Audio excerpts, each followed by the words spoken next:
Business aviation and private aviation is a broad and complex topic. Today, we're going to talk about what is it, who uses it, when do they use it, and why do they use it. So guys, let's talk first of all, what is business and private aviation? Go ahead. You know, I think it is not lifestyles of the rich and famous all the time. That's the imprint that we get from society. It really is anytime you want to travel on your own schedule, on your own agenda. And there's a lot of different vehicles for doing that, a lot of different ways. Yeah, we often call it on-demand aviation services because unlike airlines, it's scheduled on demand as needed.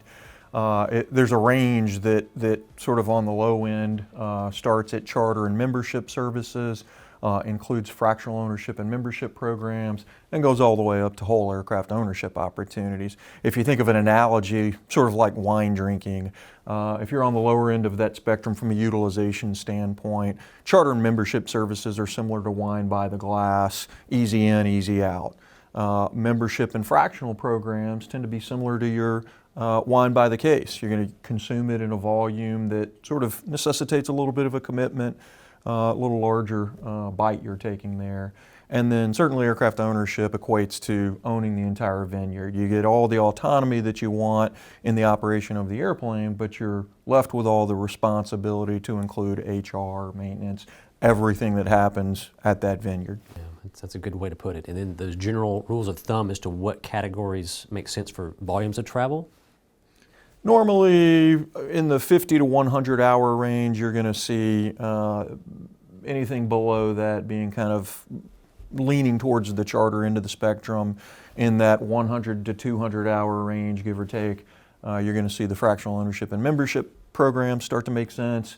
North of about 2 to 250 hours, depending on the trip dynamics, you're going to see whole aircraft ownership start to be justifiable. Certainly. Don, but these aren't just business jets per se. What are the different types of aircraft that might be considered business and private travel? It's a great question. You know, we really see on-demand transportation span everything from, light turboprops, smaller aircraft, all the way up through folks that take airliners, 767s, 777s, 747s, 787s, and convert them for use, both in the corporate environment and the high net worth individual environment. And Colby, in that same realm, the capital commitment can range from high to low. What does that look like? Yeah, absolutely. I mean, on the low end, it's, in your charter world, it's just kind of, buy the trip. And so 20, 30, 40,000, it depends on the nature of the trip. You'll certainly see capital commitments in the fractional world, upwards of $250,000 to $500,000, again, depending on share size.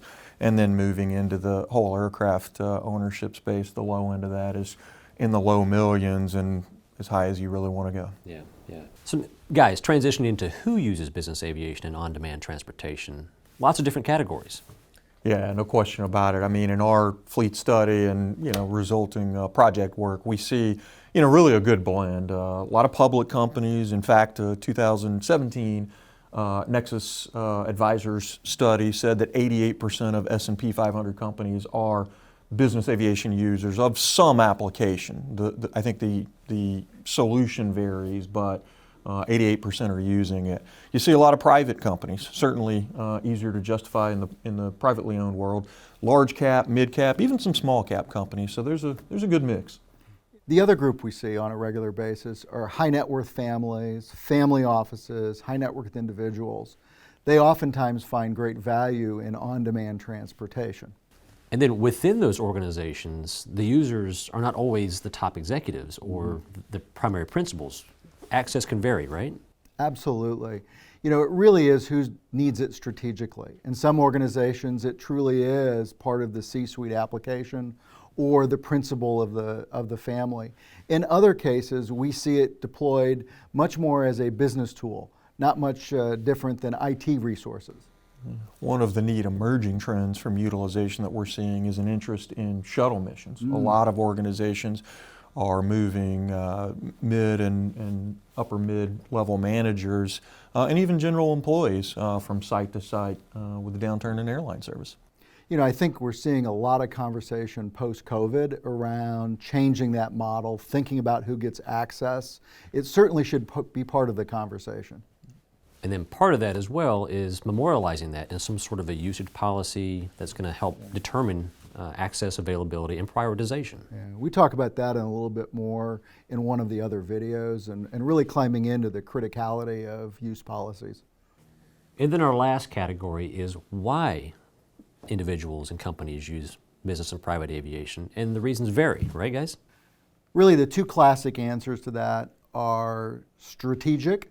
I want to put an individual in a place and location now, or efficiency. You know, it is a productivity play. We're going to need to move individuals more economically than we can with other methods.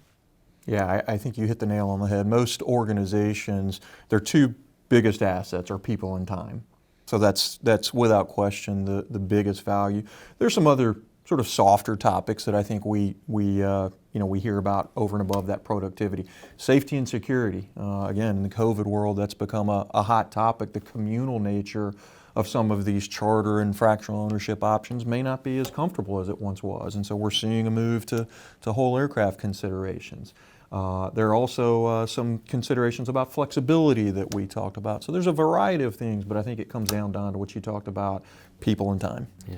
And periodically, we even see folks that do it for branding. Yeah. You know, that it is an image, it's something they want to project, it's a message they want to send, and so it's a very specific choice. Particularly around high net worth individuals, celebrities, those individuals use it as part of their image. No question. The other side of that, though, there is a degree of confidentiality that others prefer. So this also provides a little bit of that, and there's elements that come into play for that purpose. Actually, what's probably not understood a lot of times is you can do both. You know, you can move through that spectrum. You can make this very high profile if it needs to be part of your brand, or you can do this very covertly in a way that it is difficult to detect what you're doing.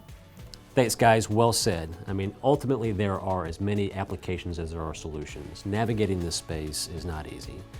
We are happy to always have a conversation with you just to help provide some perspective, give you some ideas and thoughts along the way. So feel free to reach out.